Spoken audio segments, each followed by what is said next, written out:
I feel like I've really been dragged into this. I didn't actually know what I was being led to, so I really am not happy with Keith this evening, but never mind.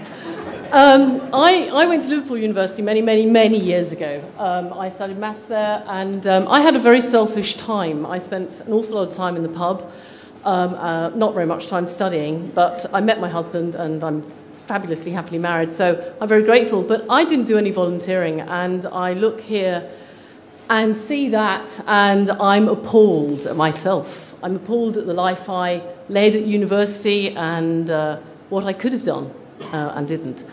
My children, I have 4 kids, and they all went to university, and Finn, my youngest, has often told me about volunteering he did, and it all brought it back to me when I first saw those slides. I had never even thought about this, what he did at university. He's at Liverpool too, 4th generation there of our family.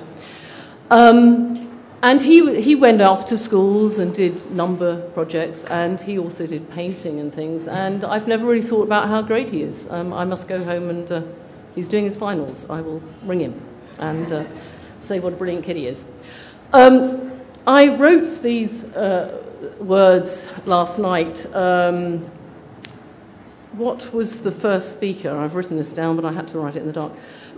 Renewing the world. Colchester Academy in the past has had a dreadful reputation under Sir Charles Lucas. It really has had a rough time. We have struggled hard. I've been there for 8 years. We've been in and out of special measures, and we seriously struggle with the children on the Greenstead estate, trying to inspire and aspire them in everything.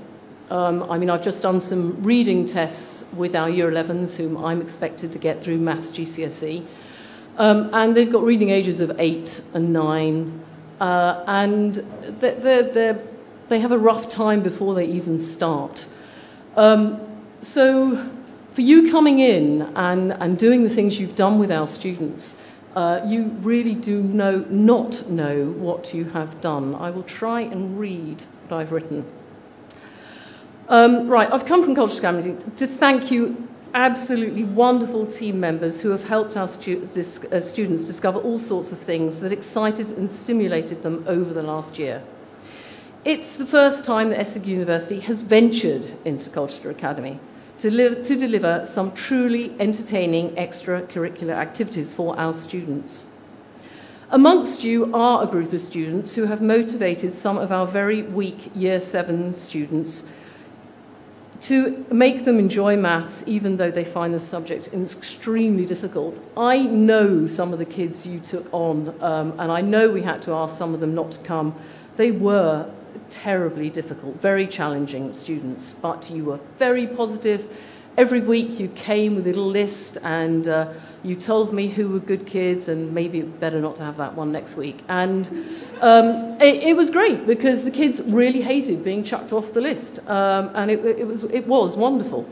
I spent some valuable time with the vTeam and loved the activities as much as the children did.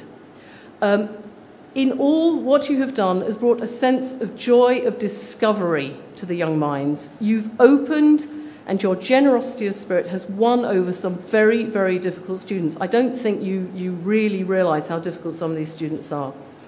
I face these kids every single day at the academy. Some of you were gluttons and stayed on. Having done a couple of hours with the maths, you went on and did origami. Absolutely amazing. You saw some of the pictures there, mirrored of 3D dimensional geometry shapes. Absolutely fantastic. We also had people in to do fencing and chess, and the Law Society conducted street law mock trials. And lastly, but definitely not the least, the Politics Society came in and have really invigorated 2 of our students to really consider politics as something of the future, which is something that would never, ever have happened a few years ago. Yes, there have been teething problems, but I hope Keith will put up with me and Cynthiana, and I just keep on battling and say, give us more, give us more, give us more. And I keep on emailing, and then he says he can't do it, and I can't do it in the time span that I give him, because I don't normally give him about a day. But hopefully we're going to continue next year and for many, many more years. For many of our students, the relevance of going on to university would pass them completely by if it had not been for your involvement in initiatives like this. Secondary school teachers strive continuously to make further learning seem relevant to their interests, abilities, ambitions, and I feel that contact with people like you makes this objective far more achievable. I must also, which is something I haven't got written down, is talk about the mentoring. We've run various mentoring schemes for many, many years, and they seriously have never worked or rarely worked. I can honestly say that all the mentors we had in this year have done more than they can really ever believe. I don't know if any of you are here. The comments I have had from the students are mind-boggling. I mean, kids that were thinking about going on to do very menial tasks now have aspirations definitely to go on to university, and it is changing their academic life. They are sitting in classes, they are silent, they are learning. At Colchester Academy in the past, it was rare, I know it's an awful thing to say in public, it was rare for a class to be silent. Different when I took them, but, you know, they're quiet when I'm in front of them. But, you know, now class after class after class are silent. They're aspiring. They want to be like you. And I thank you from the bottom of my heart for coming in and speaking to the students the way you are. And some of the preparation you did was far beyond anything. I must have special thanks for Keith and Cynthiana, who really have put up with me. Next year, I look forward to seeing very many more volunteers, bringing a plethora of activities, some of which our students would never, ever have dreamt existed, let alone had the opportunity to experience. You have been an inspiration to all our students, and I thank you massively. Thank you.